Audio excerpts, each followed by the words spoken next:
What's up, y'all? Welcome back. Let's talk about something, man. These LasfitLEDLights been in the Sentra for quite some time now. And man, when I say they look real good.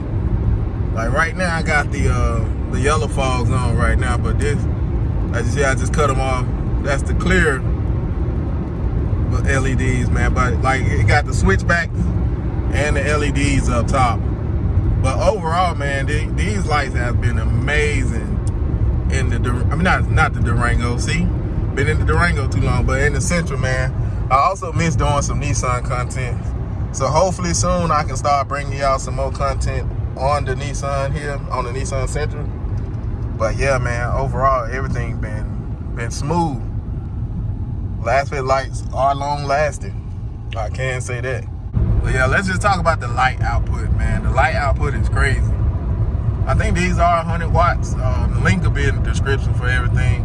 But man, when I say you can see the road, that's why I was saying I've been debating. Oh snap, boy, we got deer on the side of the road.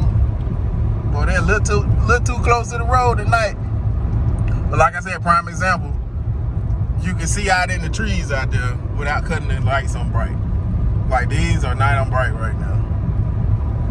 Now, do it blind? Does it blind like other people?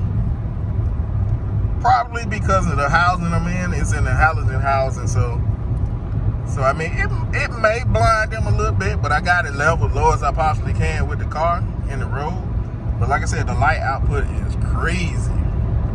So, yeah, I've been debating between HIDs and going with the Lasfit bulbs in the Durango. So we gonna see.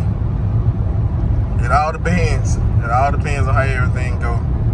But I just want to do a quick video of everything.